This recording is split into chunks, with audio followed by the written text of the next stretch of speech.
மக்களே, ஒரு பஞ்சாயத்து ஒன்று ஆகிப்போச்சு. எனக்கே இது ஒரு புதிய தகவல். என்ன ஆச்சுன்னு வந்து பார்த்தீங்கன்னா, நான் கன்வீனியன்ஸ் ஸ்டோர் போயிருந்தேன். கன்வீனியன்ஸ் ஸ்டோர் போனால் உங்களுக்கு வந்து பவுண்ட்ரி, உங்களுக்கு வெள்ளை கலரில் கோடு இருக்கும், அதுக்குள்ளே வந்து காரை நிறுத்துகிறோம். அப்போது நான் என்ன பண்ணுவேன்னா, மாயே முக்கி சூஷாஜோ ஃப்ரண்ட் பக்கத்தில் பார்த்து நான் வந்து காரை நிறுத்துகிறேன், இந்த இமேஜில் தெரிகிற மாதிரி. என்ன ஆச்சுன்னு வந்து பார்த்தீங்கன்னா, இப்போ எப்பயுமே ஸ்டாப்பர் இருக்குது இல்லைங்களா, ஃப்ரண்ட்டில் ஸ்டாப்பர் இருக்கும். என் பம்பரில் வந்து ஒரு சில ஸ்டாப்பருங்க ஹைட்டாக இருந்ததுன்னா தேஞ்சிரும் அப்படின்றதுனால என்ன பண்ணுவோன்னா, அந்த ஸ்டாப்பரில் இடிக்காமல் இருக்கணுன்றதுக்காக முன்னாடியே வண்டியை நிறுத்திடுவேன். அந்த மாதிரி நின்னா என்ன ஆகும்னா, இப்போ இந்த இமேஜில் தெரிகிற மாதிரி வண்டி கொஞ்சோண்டு இந்த பவுண்டரியை விட்டு வெளிப்பக்கமாக ப்ரொஜெக்ட் ஆகிருக்கும். ஒரு 10% என் வண்டி வந்து பார்த்தீங்கன்னா பவுண்டரி விட்டு வெளியில் இருக்குது. நான் என்ன பண்ணேன், கன்வீனியன்ஸ் ஸ்டோர் உள்ளே போகிறேன், போயிட்டு ரிட்டன் வரேன். வரும்போது என்ன ஆச்சுன்னு வந்து பார்த்தீங்கன்னா, பக்கத்து கார்காரு பார்க்கிங்கில் விட போயிருக்கிறார் போல இருக்குது. அவர் வந்து பார்த்தீங்கன்னா என் காரில் லைட்டாக வந்து தேய்ச்சிட்டார். ஸோ தேய்ச்சதுனால அவர் வந்து நின்றுட்டுருக்கிறாரு எனக்காக. மன்னிக்கணும், நான் வந்து தெரியாமல் தேய்ச்சிட்டேன் அப்படின்றாரு. போலீஸை கூப்பிட்றோம், போலீஸ் வராங்க, ஃபோட்டோ எடுக்கிறாங்க.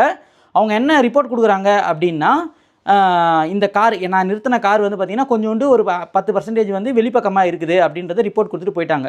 ஜப்பானை பொறுத்த வரைக்கும் உங்களுடைய வண்டி நீங்கள் பார்க்கிங்கில் கரெக்டாக பார்க் பண்ணியிருந்தீங்க அப்படின்னா 100% ஆப்போனண்ட் வண்டி கிட்டேருந்து இன்சூரன்ஸை நீங்கள் கிளைம் பண்ணிக்கலாம். இப்போ என் கேஸில் என்ன ஆச்சுன்னா, இந்த 10% வெளியில் நின்ன காரணத்தினால இப்போது 70% தான் வந்து உங்களுக்கு வந்து கிளைம் கொடுப்போம்.